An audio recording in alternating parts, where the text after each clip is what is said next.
Hello everyone, BMW here. I will be doing a more in-depth video tutorial from the depths engines and how they function. I'll be going over the different components, what they do, and how to use them in most situations. We will start with the fuel engine generator. This is the part that you are required to have on every fuel engine, and this is what everything connects to after that. So from the fuel engine generator, you will go to the crankshaft. So this block right here is the fuel engine generator.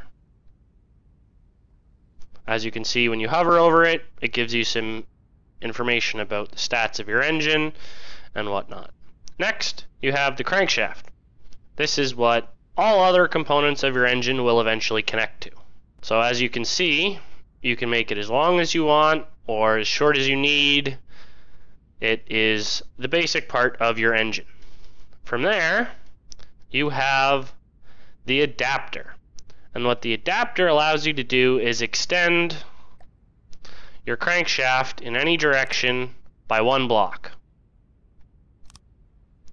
So as you can see, you can use it to space your engine, your cylinders, one block away.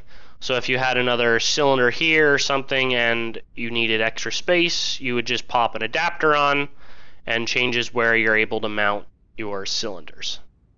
And these are only good for one block, so you can't do two blocks. Not connected, see? It's only good for a single block distance. After you have your adapters, you have your cylinder. And the cylinder is basically the part of your engine that will create power. And to your cylinder, you connect different blocks such as the carburetor and the injector. We'll start with the injector. The injector is a block that you add to your engine and it increases the amount of power it can produce. But it will also increase the amount of fuel your engine consumes. Whereas the carburetor will supply air and fuel to the cylinder, and it will also allow you to connect turbochargers and superchargers. Turbochargers and superchargers are the pieces of your engine which will increase your fuel efficiency at different RPMs.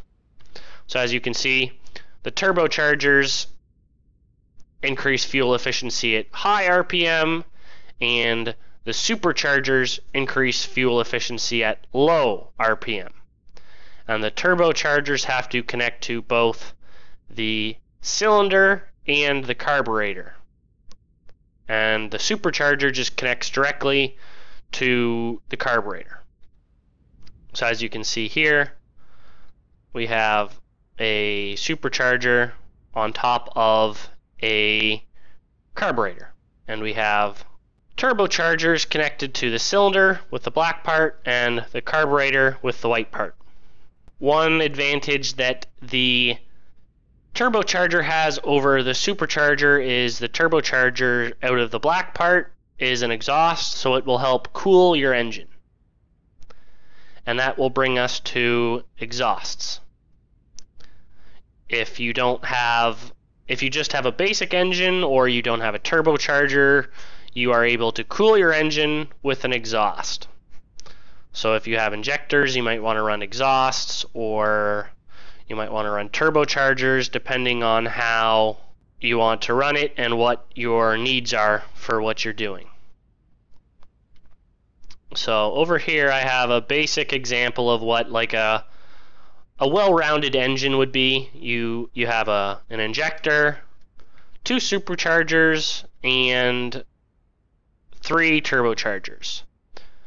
3 turbochargers are able to cool a cylinder with a single injector, and the turbochargers will increase the fuel efficiency at high RPMs, and The superchargers will increase the fuel efficiency at low RPM. And if you just want to run injectors, you will have the risk of your engine overheating, so you are able to connect radiators. Radiators come in a small size and they come in a large size. They connect to crankshafts and cylinders from the back, and they connect to other radiators from the sides. So as you can see, that's connected to the side, and it shows at the top of the screen there that the radiator is connected. Same thing for large radiators. They connect to cylinders and crankshafts from the back part, where that green dot is, and they connect to other radiators from the sides. One thing to note is how much fuel they use, because they decrease your fuel efficiency, but they cool your engine. So if you wanted to have a very high powered engine, you would require a lot of radiators to keep it cool, and you would be using fuel in relation to the area of your radiators. One thing to note is that you are only able to get one bonus at a time for fuel efficiency. So if your engine is going to be ran at high RPM all of the time, you have no need to put superchargers on it. So if it's a resource collection base and you won't be moving it around, you won't be requiring different amounts of power for different systems, you'll mainly be running refinery and resource collectors, you would want to create an engine that had a cylinder, a carburetor, and 4 turbochargers. But if you have a ship that requires different amounts of power at different times, depending on the load, you would want to put turbochargers and superchargers on the engine. Because when you're not moving full speed, you won't be using as much power, so your engine RPM will be lower. So just to say it again, you are only able to get one efficiency boost at a time. So the turbochargers do no good at low RPM, and the superchargers do no good at high RPM. So just something to keep in mind if you want to keep the cost of your engine, the material cost of your engine, lower. Only use what you require.